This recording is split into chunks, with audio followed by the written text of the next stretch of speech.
Hello everyone, welcome to an actual on-time episode of Gears and Glory. Let me put my phone on silent. That was so rude, Olivia. I'm actually a little bit sick today, so if I sound like an idiot or end up sneezing, I'm so sorry. I truly am sorry because your girl's dying.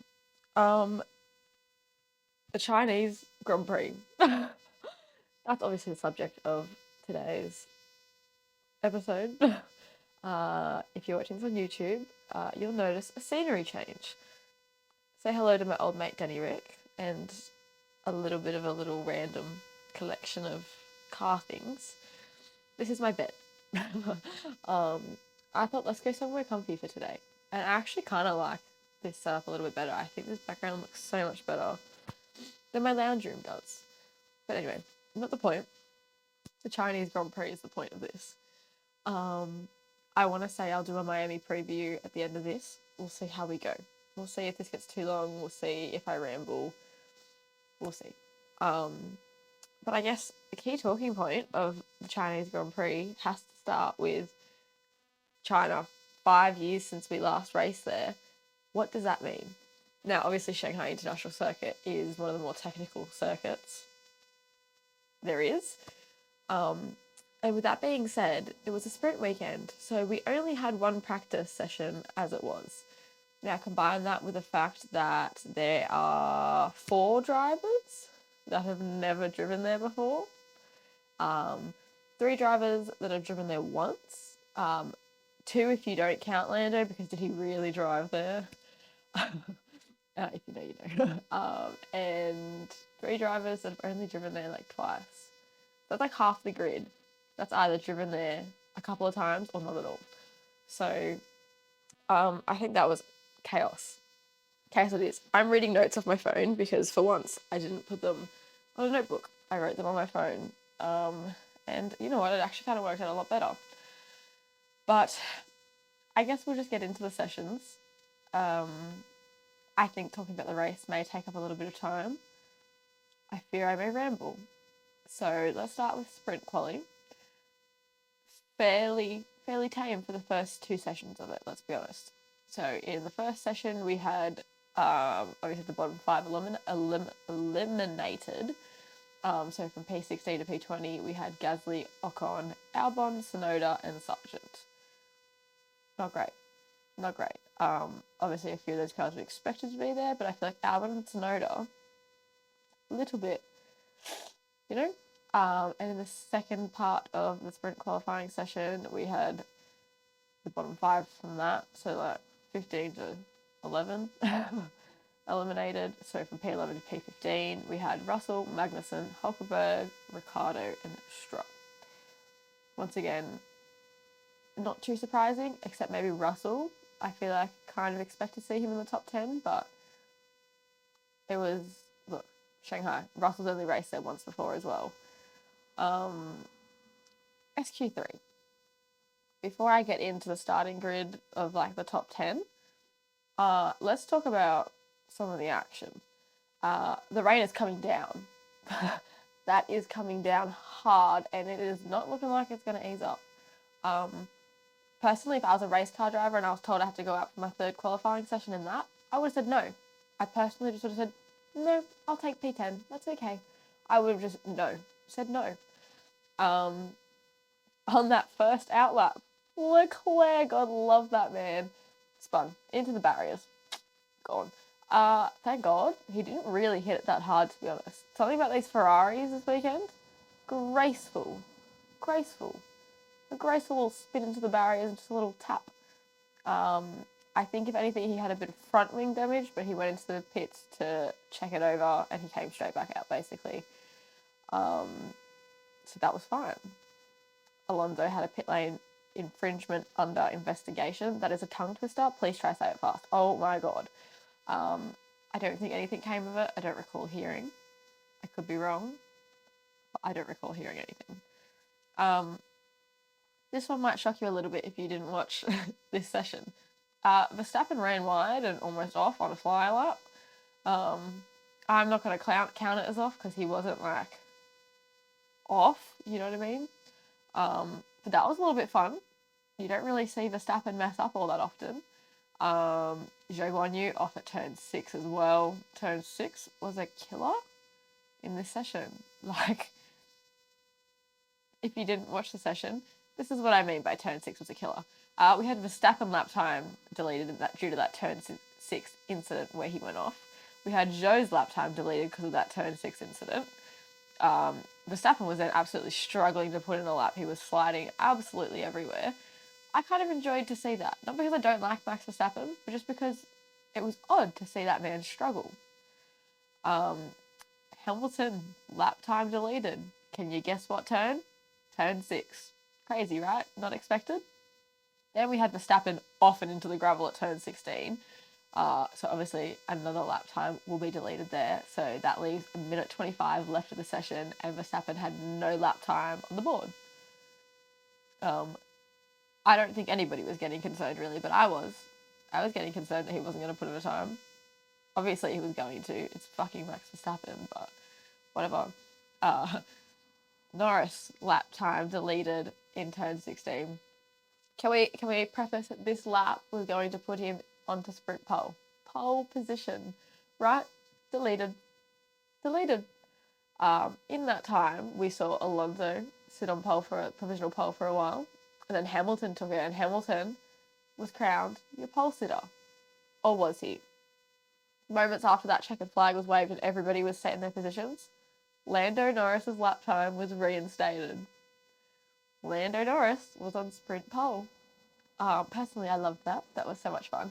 I was in a bit of a sticky situation there because Alonso Hamilton, they've not had a pole in a good while, so I would have loved to see them on pole. But also Lando Norris on pole? Yes. So I was happy regardless. I did not even mention the practice sessions because overall they were a little bit boring. I think there was a few bits of like sessions. I meant session. There was one, singular. I think the most exciting part of that practice session, there was a grass fire just to the side of the track, like still like in the circuit, like perimeter, but just not quite on the track. There was a grass fire. That was very random. Red flagged for a bit there. And speaking of that grass fire, we had another one in the sprint quali. That grass was really flammable apparently. I don't know. Wild. So with that being said, the top 10 starting grid for the sprint race was then going to be Norris, Hamilton, Alonso, Verstappen, Sainz, Perez, Leclerc, Piastri, Bottas, and Zhou. Yeah, a bit wild, but yeah. So then onto the sprint race, I suppose. We had a repeat of Sochi 2021, didn't we? Of course we did. Lando Norris run wide by Lewis Hamilton. He was run wide, and that dropped him down to P6. Not even just a little drop. Man went down to P6. Obviously, Lewis Hamilton. Lewis Hamilton. Why is that a tongue twister today? Lewis Hamilton's then oh my god. Lewis Hamilton is then leading the race. So that's fun, I suppose. There was a few like little moments. We had Hulkenberg force Stroll off the track, and that was under investigation, but there was no further action taken there. Verstappen came over his radio and said, "Why is my battery flat?" So we're all like, "Oh, maybe Verstappen's not going to do well." Verstappen's a big fat liar. He's a big fat liar because moments later he overtook Alonso, and as you can probably assume, after he did that, it was game over for everybody. He was off. He was past bloody Hamilton, and he was just gone. Bro was gone. So at that point, we just said, okay, Verstappen's in P0, Hamilton's in P1. Anyway, so yeah, he overtook Alonso pretty quickly after that, and then approaching the hairpin, Hamilton run wide, and that's how Verstappen got him. He didn't get him in the hairpin, but that got him a lot of time gained on Hamilton. So it was not long until he had overtaken him after that. I don't really want to talk about the next part as a pro fan, but it's a major cause for controversy on Ferrari Twitter at the moment. So Sainz was fighting Alonso, and I mean fighting. They both went wide. Perez went through. A little bit of a through goes Hamilton moment. That also got Leclerc through on Alonso though. So if you can't tell from that, it's now Ferrari. What do we think happened? These boys were fighting. Sainz was fighting Leclerc to the death. Leclerc got around on him. Sainz was like, ooh, I'm about to slide off the track. What would be a normal thing to do? Just slide off the track or brake a little bit. I don't know, do something to stop yourself from hitting your teammate. But no, that man slid into him a little bit and just used him to bounce himself back onto the track. I don't know, man. But Alonso got a puncture from his fight with Sainz.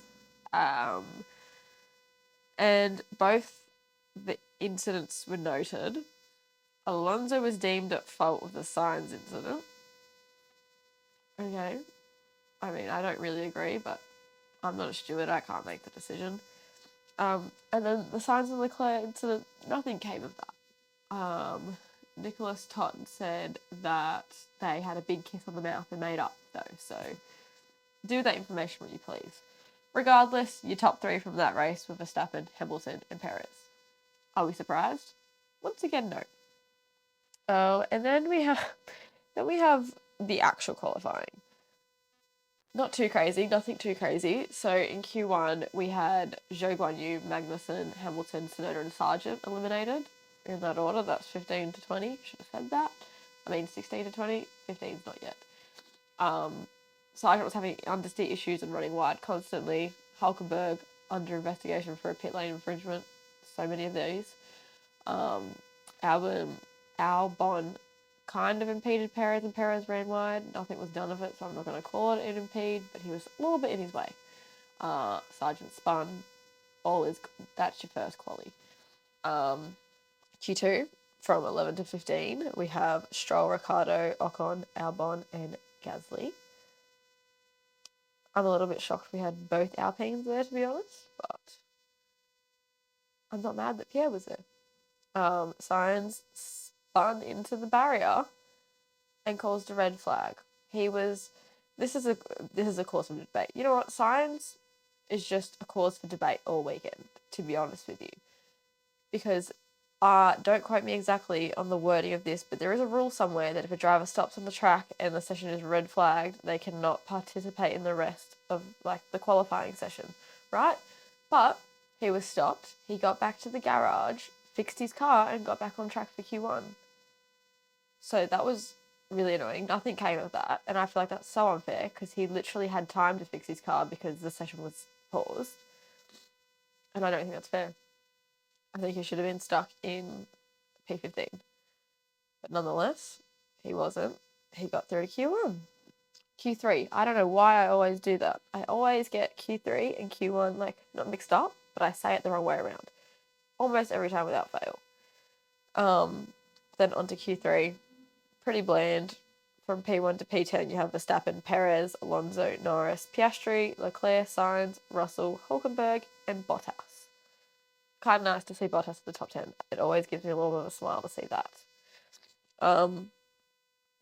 Now this race was something.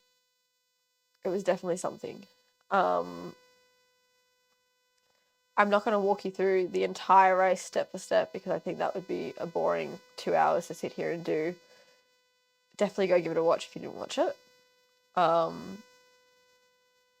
I'm just going to give you the little incidents sort of rundown.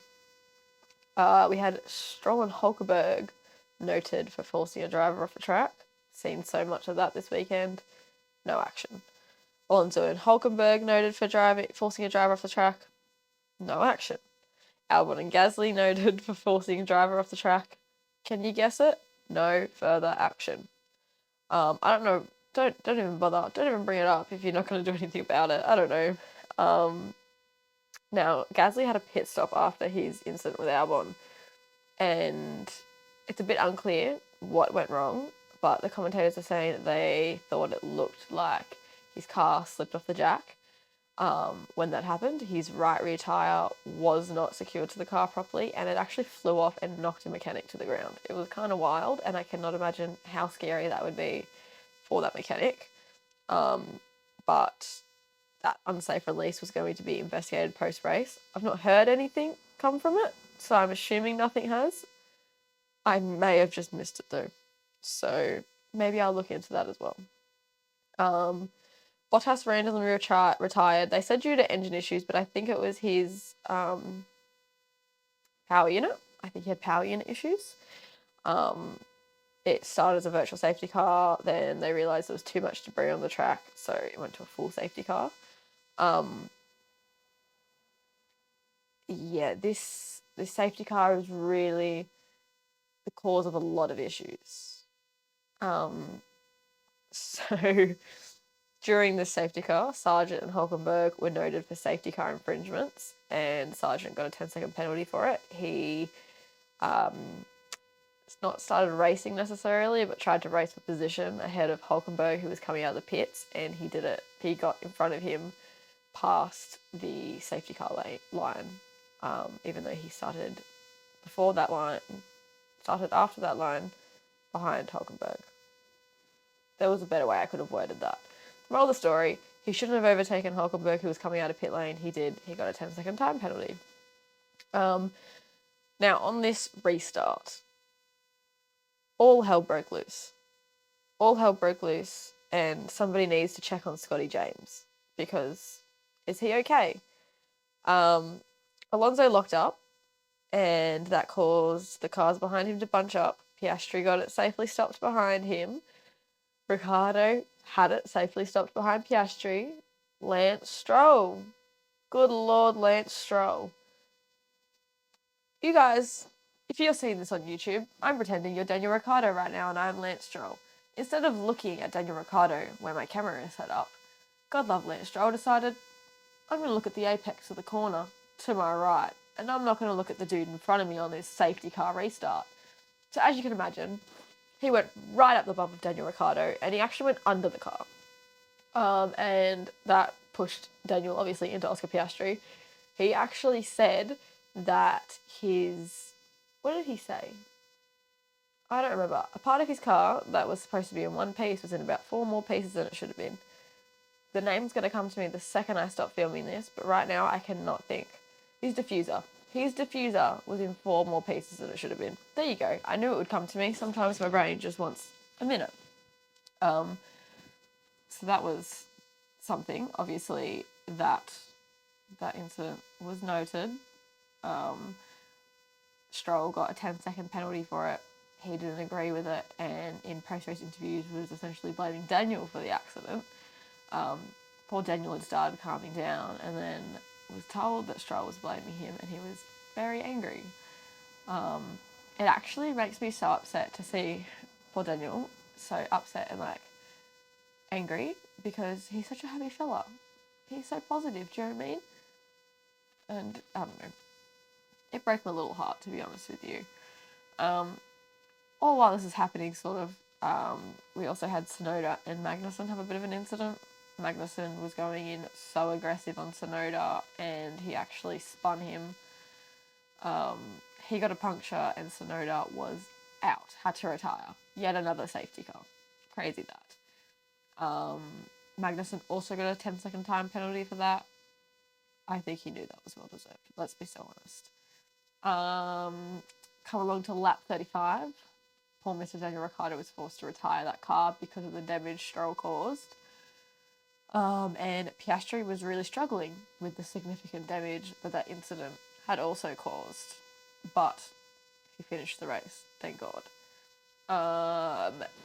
Late, I think it was about 10 laps to go, Alonso had to go for another pit.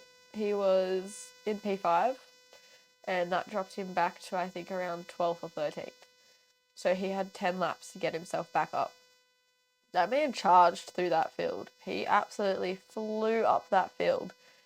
But with a few laps to go on turn 16, he clipped the dirt and the gravel, and he went sideways. Alonso, the brilliant driver and man that he is, obviously kept it straight again and continued on and soldiered his way all the way up to P7. Literally moments after that little bit of a scary off for Alonso, he had overtaken Hamilton. So that man's crazy, as we all know. I guess that's like the major the major happenings in that race. We had fastest up for Fernando Alonso. No one was really surprised there. That man was charging through the field. And driver of the day for Norris, who came in second in between Verstappen and Perez. Lando Norris, that Labrador, golden retriever that he is, he forgot that Parc Ferme, the top three, were parking on the grid, and he went to the pit lane, parked by himself. And as if that wasn't bad enough, he got into the cool down room, took the third place cap, and sat in the first place chair, even though he was P2. God love him. God love him. So glad somebody was like, hey, mate, hat. But I guess in the post race interviews, that's where it got really interesting.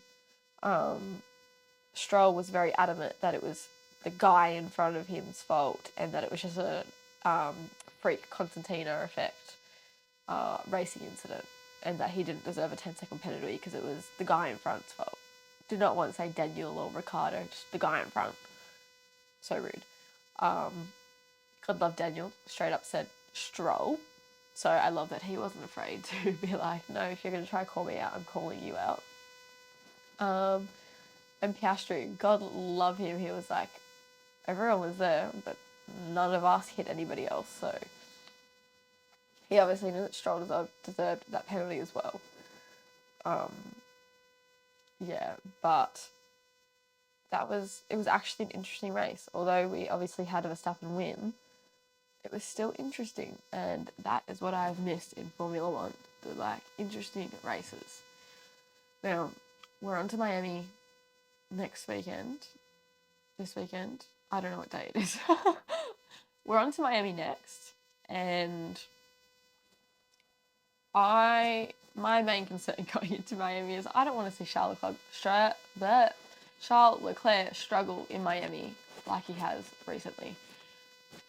That's the last thing I want to see is a little Ferrari girl. But obviously we're going to see Red Bull dominate. They're not concerned. It's an easy track for them. But I feel like it's always an interesting race. There's always something going on. And it's a back-to-back sprint weekend. So we have another sprint weekend in Miami. So I think that'll be really interesting to see as well. I'm personally not the biggest fan of the Miami circuit, but it always brings for an interesting time. There's always something going on. So I think that'll be something. I don't really have a lot to say about Miami. I don't have a lot. Yeah. I guess we'll just go on to podium predictions for Miami. Oh no, first we should probably speak about whether my predictions from last week were right. And do I remember what they were? I wrote them down, but I don't know where.